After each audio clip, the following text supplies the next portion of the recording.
नमस्कार, खबर समय जगत में आपका स्वागत है। मैं हर्षिता जौहरी। आइए नजर डालते हैं देश प्रदेश से जुड़ी तमाम खबरों पर। Guna national confederation of human rights organisation Madhya Pradesh द्वारा राजधानी भोपाल के गांधी भवन में आयोजित पत्रकार वार्ता में की गई एडवोकेट राधना भार्गव ने बताया कि 13 मई 2022 को मध्य प्रदेश के गुना जिले के आरोन थाना क्षेत्र के अंतर्गत 3 पुलिसकर्मियों की हत्या के पश्चात नौशाद, शहजाद और छोटू उर्फ जहीर खान का एनकाउंटर एवं संबंधित संपूर्ण घटनाक्रम के तथ्य जानने के लिए NCHRO 19 मई 2022 को गुना पहुंचा और गुना शहर के अंदर घटना से संबंधित जानकारी ली।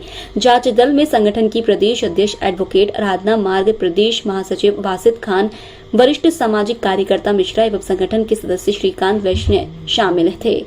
निर्दोष लोगों को घटना में फंसाया जा रहा है। इस संबंध में मुस्लिम समाज के अध्यक्ष और उपाध्यक्ष से बात की। दिनांक 20 मई 2022 को टीम विदोरिया ग्राम के पठानी मोहल्ले में सुबह 7:30 बजे पहुंची, जहां पुलिस मुठभेड़ में मारे गए नौशाद और शहजाद की मां, पत्नी, बच्चों से मुलाकात की और मुठभेड़ में मारे गए नौशाद और शहजाद के परिवार के सदस्यों ने बताया कि बिना कानूनी कार्रवाई करे उनके मकान तोड़ दिए गए हैं। जांच दल ने अपनी रिपोर्ट में बताया कि सिराज की बेटी अर्शी की शादी ग्राम विदोरिया से संपन्न होनी थी। उसके दहेज का सामान घर रखा था, जिसे पुलिस ने बुलडोजर से नष्ट कर दिया और 2 लाख रुपए नगद, घाटी की पायल, झुमकी, मंगलसूत्र और कंगन लेकर चले गए। एडवोकेट आराधना भार्गव। किस बात को लेकर क्या है उद्देश्य? गुना में जो इनकाउंटर हुआ उसको लेकर हमारी फैक्ट फाइंडिंग कमेटी गुना गई हुई थी। तो फैक्ट फाइंडिंग कमेटी की रिपोर्ट जनता के सामने लाने के लिए एक प्रेस कॉन्फ्रेंस ली है। क्या फैक्ट फाइंडिंग हुआ तो बताइए। दो भागों में है। एक तो पुलिस वाला भाग है जिसमें हमारे 3 पुलिस साथी शहीद हुए। जंगल का मामला था। फॉरेस्ट अधिनियम 1927 के मुताबिक अधिकार जो है जंगल के क्षेत्र में घटने वाले अपराधों के लिए फॉरेस्ट विभाग को अधिकार दिया हुआ है। अब वो शिकारियों को पकड़ते, मुकदमा बनाते, जेल पहुंचाते, चालान पेश करते, वो सारा पावर उनको दिया हुआ है। पुलिस वालों ने इस काम को किया, अच्छी बात है, पर फॉरेस्ट वालों के सहारे से इसको करते तो ये जो शहीद हुए हैं इनकी शहादत बच सकती थी, क्योंकि फॉरेस्ट वालों को उसके किस रास्ते से शिकारी आते हैं, जाते हैं, कहाँ शिकार होता है, कहाँ पानी है, वो सबकी पूरी जानकारी होती है। पुलिस विभाग को वो पूरी जानकारी हो ही नहीं सकती और पुलिस वाले असुरक्षित माहौल में शिकारियों को पकड़ने के लिए उनको भेजा गया।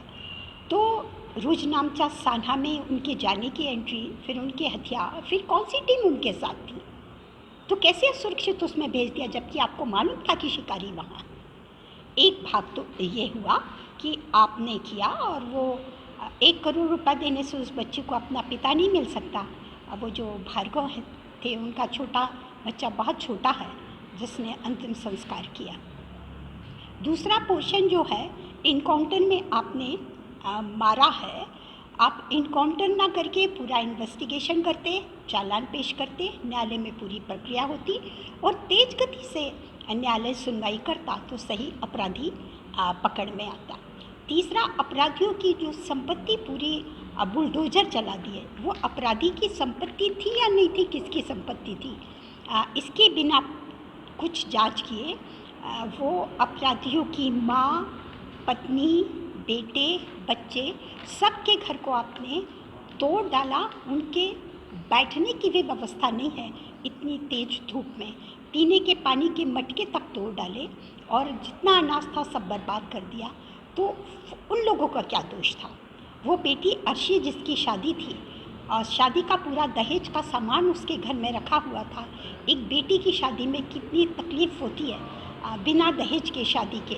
2 लाख रुपए कैश, सोना, पायल, झुमके, मंगलसूत्र, कंगन जो थे, ये सामान पुलिस वाले ले गए। दहेज का पूरा सामान तोड़ दिया। वो व्यवस्थित किया जा सकता था और पुलिस को ये अधिकार नहीं है कि आप बिना कानूनी प्रक्रिया के किसी भी व्यक्ति को संपत्ति से वंचित नहीं किया जाए। कि SIT से कमेटी गठित हो और वो जो अभी सुप्रीम कोर्ट ने जो SIT गठित की जिसमें सिरपुरकर आयोग जो कमेटी है उससे इसकी जांच कराई जाए। जैसे हैदराबाद की इनकाउंटर की जांच सुप्रीम कोर्ट ये सिरपुरकर कमेटी ने की है, वो इसकी जांच करें तो सही मामला सामने आ जाए।